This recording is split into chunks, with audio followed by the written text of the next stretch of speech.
यशोमती मैया के नंद लाला। कौन है आप? मुझे आपसे भय लग रहा है। आप मेरे भैया नहीं हो सकते। सही कहा तूने। जो मेरे विनाश को जन्म दे, उस कुल घातिनी से मेरा कोई संबंध नहीं। महाराज, रक्त के संबंध क्रोध की अग्नि में मत झुलसाइए। जिस बहन को आपने बचपन से आज तक इतना प्रेम दिया, क्या वो आपके विरुद्ध किसी षड्यंत्र में सहायक हो सकती है? भला हमारी संतान आपका विनाश क्यों करेगी? अपनी नवविवाहित बहन पर कृपा कीजिए महाराज। अपने पुरुषार्थ से आपने कितने असुरों को युद्ध में पराजित किया है। आज वो सब दरबारी बनकर आपकी सेवा करते हैं। ये महापराक्रमी कंस, यदि वो मायावी असुर आपको हानि नहीं पहुंचा पाए, तो ये आपकी बहन आपका क्या बिगाड़ सकती है? दया कीजिए महाराज, दया कीजिए। आप बीच में मत पड़िए कुंवर जी। सुना नहीं क्या?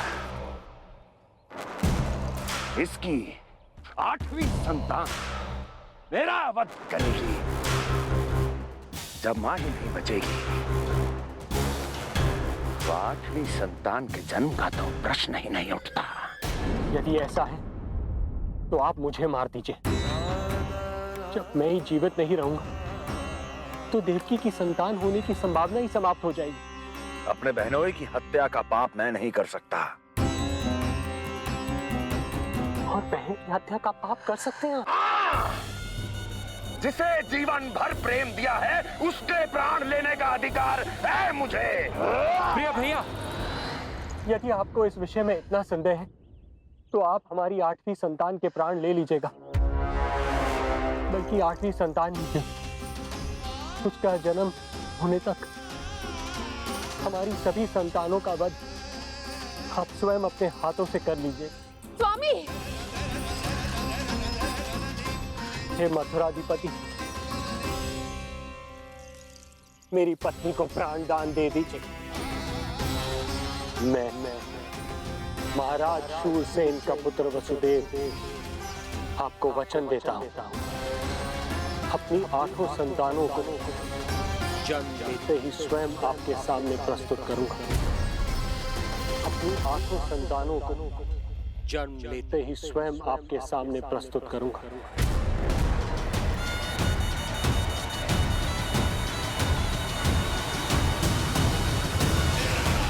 बधाई हो कुंवर जी।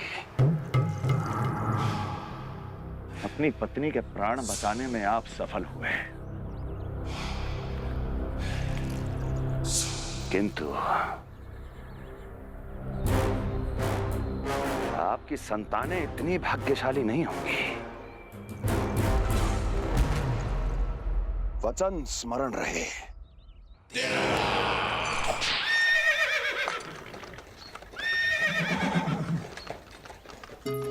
इस तरह रक्त की प्यासी कंस की तलवार की छाया में देवकी और वसुदेव का वैवाहिक जीवन प्रारंभ हुआ।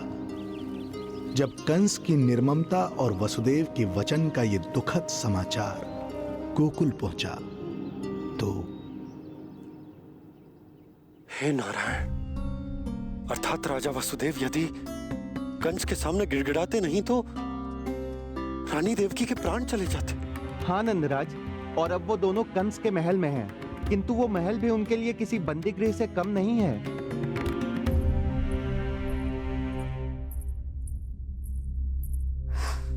एक भाई अपनी बहन के साथ ऐसा करने की सोच भी कैसे सकता है? मेरा बस चले तो उस दुष्ट कंस को मटके में डाल के ऐसे घोट के रख दूं, जैसे मलाई घोट के माखन निकाला जाता है।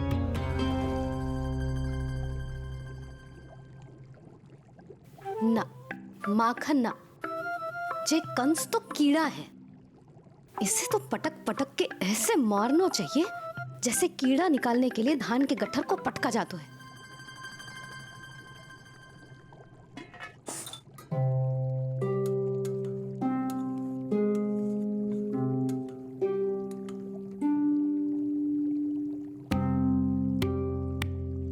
किंतु जब रोहिणी जिज्जी को पता चलेगा तो वो तो अपने आप को ही दोष देंगे, क्योंकि बालक ना होने के कारण उन्होंने ही वसुदेव जी को राजकुमारी देवकी के साथ दूसरा विवाह करने पर विवश किया था। हे ईश्वर, जिस सुख के लिए रोहिणी जिज्जी ने पत्नी जीवन का सबसे बड़ा त्याग किया था, जब उन्हें पता चलेगा कि वही सुख उस क्रूर कंस ने छीन के मटिया मेट कर दिया है, तो कितना कष्ट पहुंचेगा।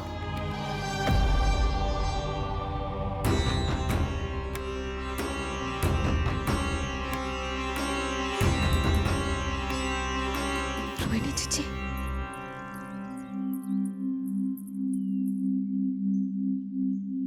गोप नरेश, कृपया मुझे अपने भैया के पास ले चलिए। संकट के समय मुझे उनके साथ होना चाहिए।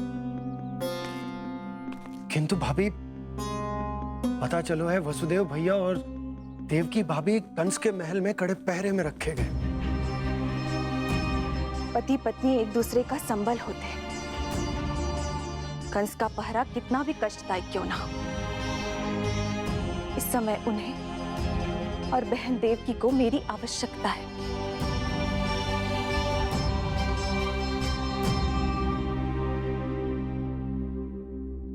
ये मेरी विवशता है।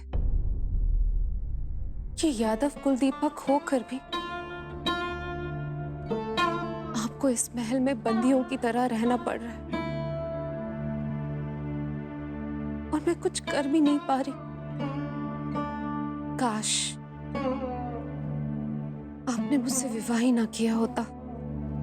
तो क्या मैं अपने भाग्य से भाग पाता देवकी? पूर्व जन्म के कर्मों के फल स्वरूप जो हमारी नियति में लिखा है वो तो हमें भोगना ही है। श्री हरि क्या करते हैं, कब और क्यों करते हैं, ये दुख हमारे जीवन में किस उद्देश्य से आए हैं, इन रहस्यों का पता लगा पाना हम मानवों के लिए संभव नहीं है देवकी।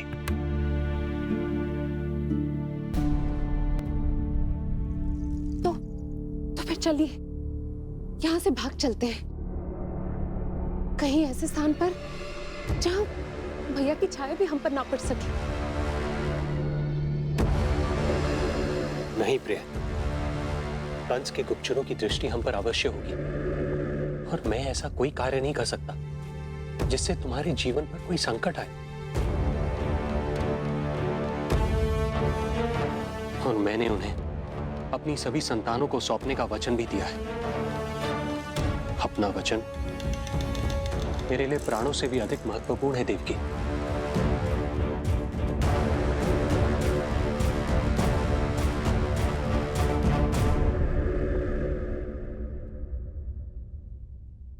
राजन, राजकुमारी, गोकुल से रानी रोहिणी और गोपराज नंद पधारे हैं।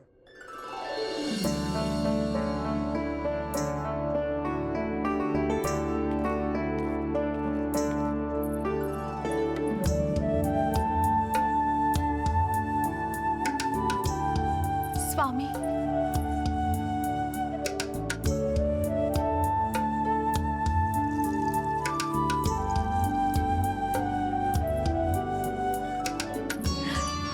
बहन, दीदी,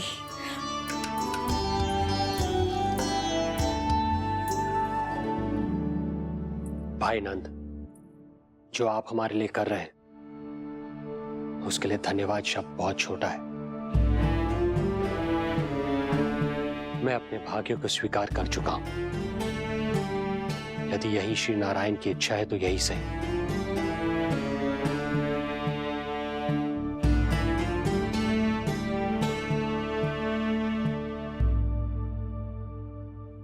भाई नंद, इस समय मथुरा का वातावरण अनुकूल नहीं है, आपको जाना चाहिए।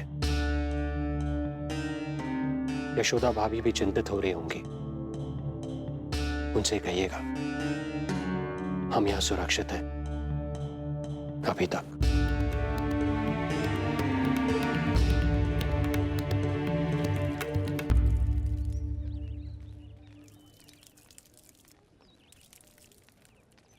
वसुदेव भैया का भाग्य पर भरोसा देख वे अपनी संतानों को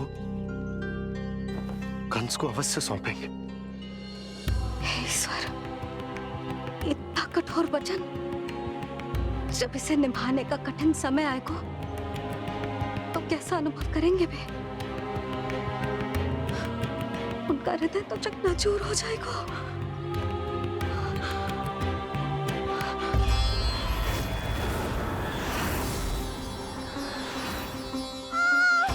सब्र से सब ठीक हो जाएगा।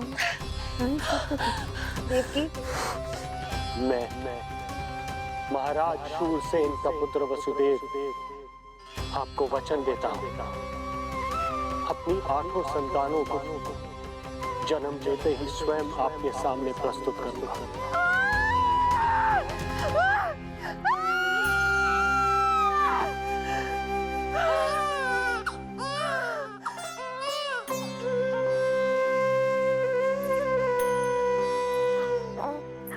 बधाई हो स्वामी, आपको पुत्र रत्न प्राप्त हुआ है।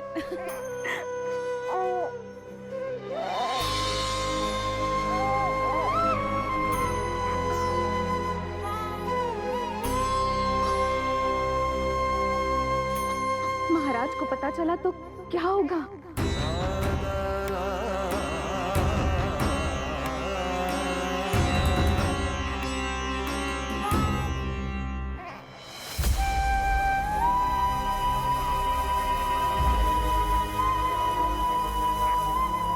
अपने पुत्र को इन हाथों में थामना। कितने वर्षों से इस पल की प्रतीक्षा कर रहा था मैं, और आज जब यह पल आया है, मेरी आंखों में दुख के आंसू हैं।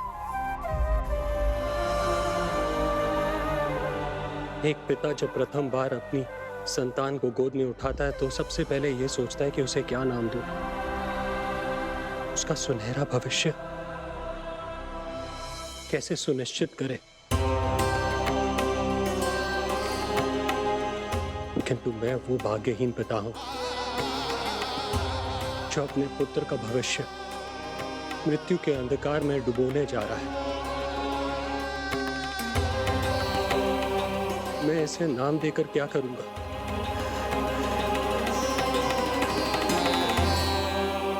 क्या आपके वचन का महत्व आपके पुत्र के प्राणों से अधिक है स्वामी?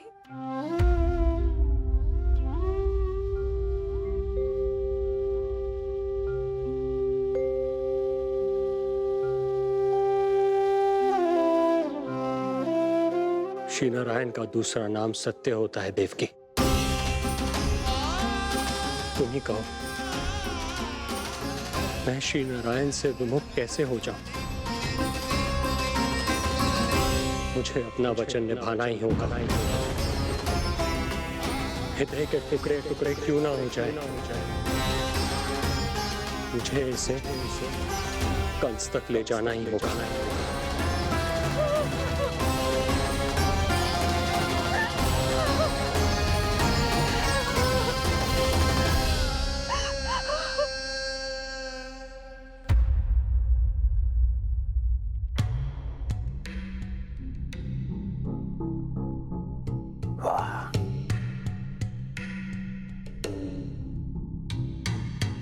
इतना स्वादिष्ट भोजन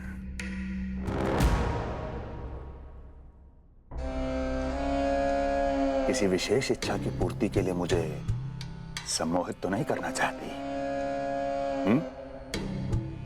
मुझे पति के रूप में प्राप्त कर तो चुकी हो, अब प्राप्त करने को क्या क्या बचा है प्राप्ति? मैं प्राप्ति नहीं, अस्थि हूँ स्वामी। प्राप्ति तो छुई मुई बनकर वहां खड़ी है। आप सदैव अपने विषय में ही सोचते हैं, कभी मेरे ओर भी निहारा कीजिए, तभी तो मेरा नाम सही से स्मरण होगा आपको। मैं अपने विषय में ही सोचता हूं, तभी तो 10 दिशाओं में मेरे नाम का डंका बजता है, मेरे साम्राज्य का विस्तार होता है, तभी तो मेरा अस्तित्व है। अस्थि स्मरण रहे, तुम हो क्योंकि मैं हूं।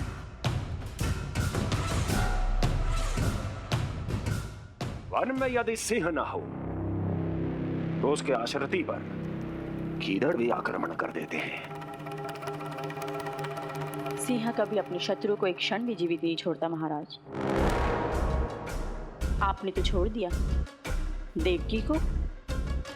सिंह नहीं, आप वो गाय हैं जो अपनी कसाई से अथाह प्रेम करती है।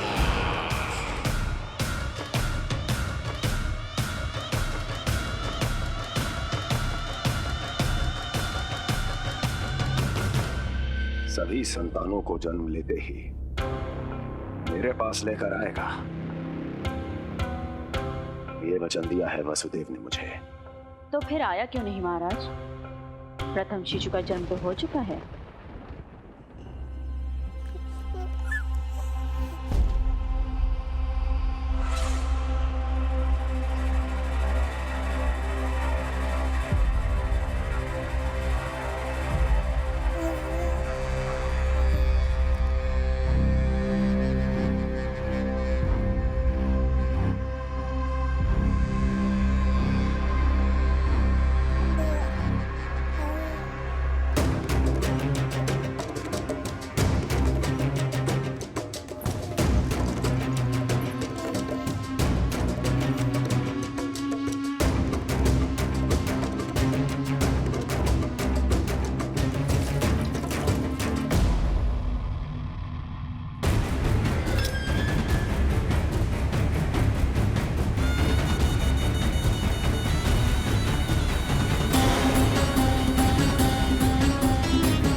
कुल के यादव अपना वचन मिथ्या नहीं होने देते महाराज।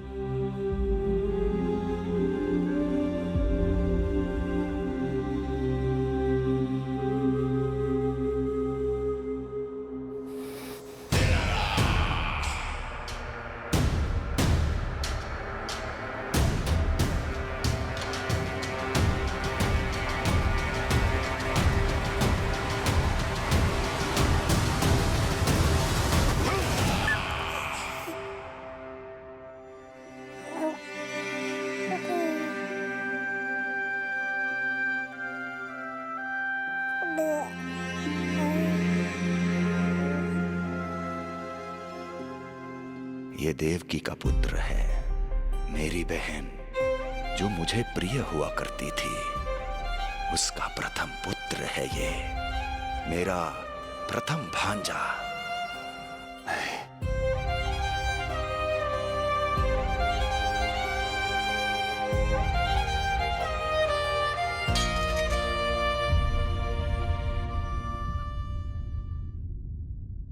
इसे वापस ले जाइए कुंवर जी।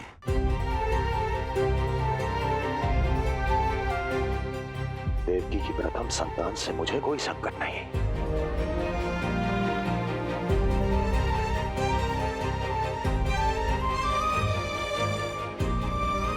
और आपको क्या लगता है कुंवर जी कि मैं कोई राक्षस हूं क्या?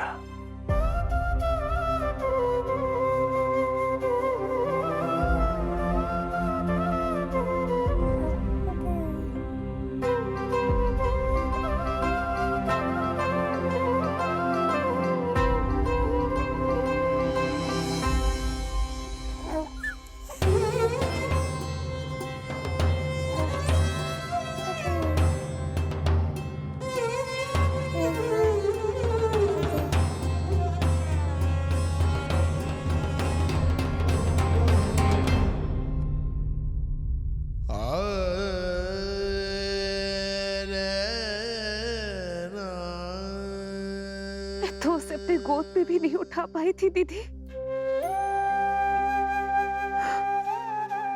उसका वो सुकुमार मुख मेरी स्मृति से जा ही नहीं रहा। वो वो मधुर रुदन अभी तक मेरे कानों में गूंज रहा है। मैं तुम्हारी पीड़ा का अनुमान लगा सकती हूँ देवकी। मैंने उसे जन्म नहीं दिया था, फिर भी मेरे कान अभी तक उसके रुदन की ध्वनि सुन रहे हैं। क्योंकि ये अपनी माओ को पुकार रहा है। तुम्हारे भैया ने हमारे पुत्र को प्राणदान दे दिया है देवकी।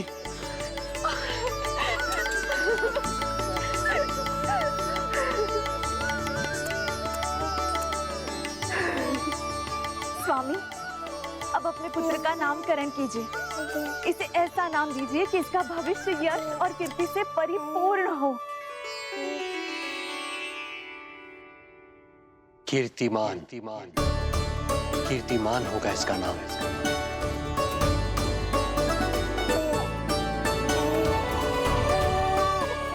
कीर्तिमान।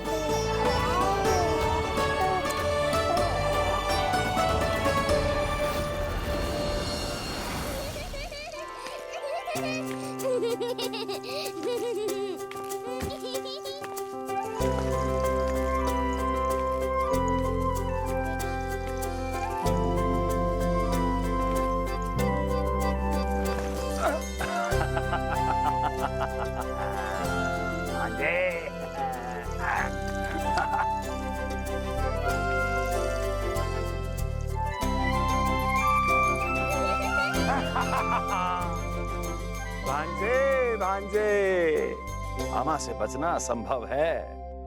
मामा जी, आपकी भुजाओं में कितना बल है, मुझे पीड़ा हो रही है। मेरा दूसरा हाथ पकड़ लीजिए। तुझे पीड़ा हो रही है? ये ले।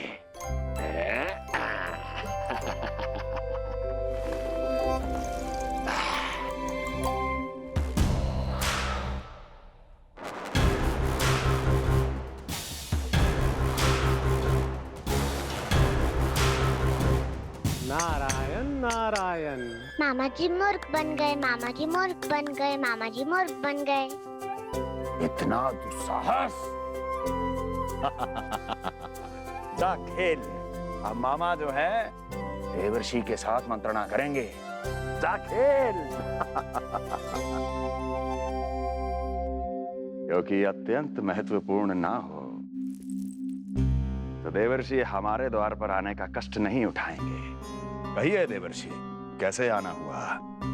मैं तो बस आपको ये अद्भुत कमल पुष्प भेंट करने आया था महाराज। इसे देखते ही मुझे आपका स्मरण हुआ था। मानो ये मुझे पुकार कर कह रहा हो, मुझे महाराज कंस के पास ले चलिए। इसमें तो कुछ भी विशेष नहीं है देवर्षि। इसमें 8 पंखुड़ियां हैं महाराज, और 8वीं पंखुड़ी सबसे विशेष है। यदि विश्वास न हो तो आप स्वयं गिनकर देख लीजिए। आप मेरा उपहास कर रहे हैं देवर्षि। आप गिनिए तो सही महाराज। 1 2 3 4 5 6 7 8। क्या आप निश्चित रूप से कह सकते हैं कि यही 8वीं पंखुड़ी है? विचार कीजिए महाराज। क्या आप बिना किसी शंका के कह सकते हैं कि कौन सी पंखुड़ी पहली है और कौन सी 8वीं?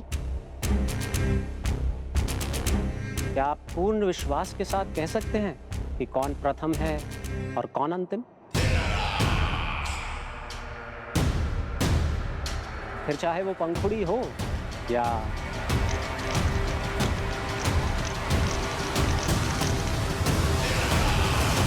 सावधान करने के लिए धन्यवाद देवर्षि।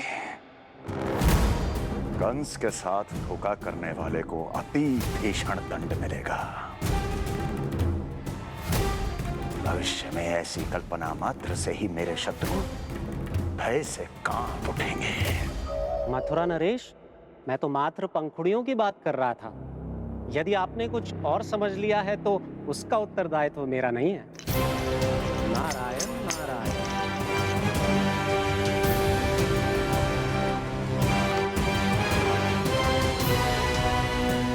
विचार कीजिए महाराज।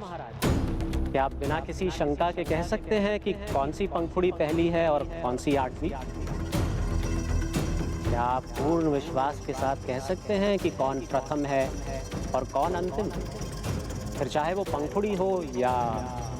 मामा जी मूर्ख बन गए, मामा जी मूर्ख बन गए, मामा जी मूर्ख बन गए, मामा जी मूर्ख बन गए।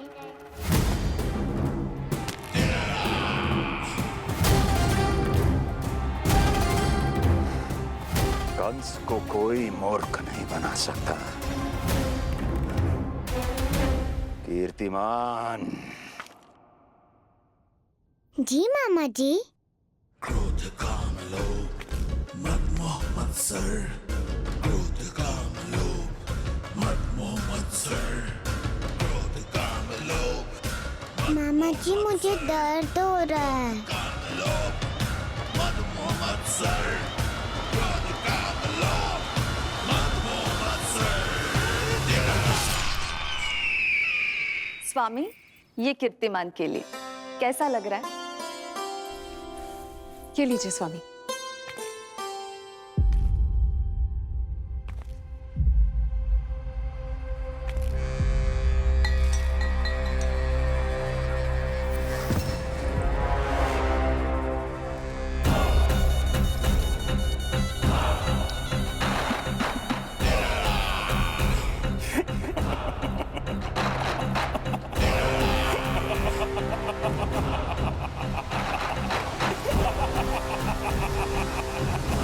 नेत्रों के सामने अपनी संतान की हत्या होते हुए देखना कितना पीड़ादायक रहा होगा ये दृश्य।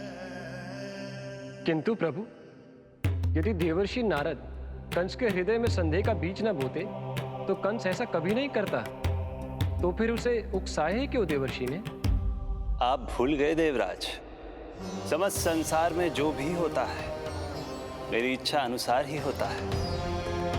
यही प्रश्न नारद ने भी मुझसे पूछा था।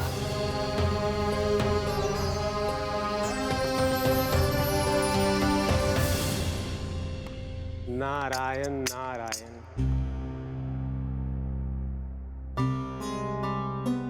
छोटे से बालक की इतनी निर्मम हत्या और माध्यम बना मैं।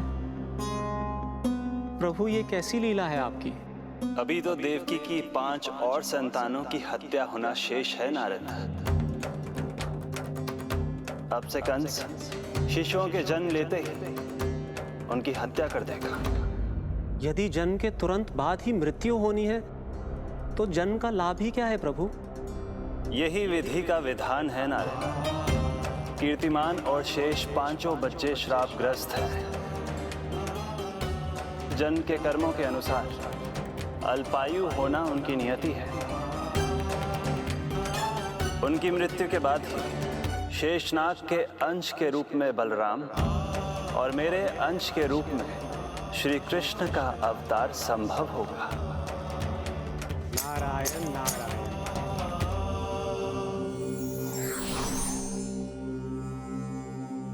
देवकी के पुत्र एक के बाद एक जन्म लेते रहे और उनकी हत्या कर कंस अपने पापों की संख्या में वृद्धि करता रहा। नहीं! मत मारो! मेरा पुत्र! मेरा पुत्र!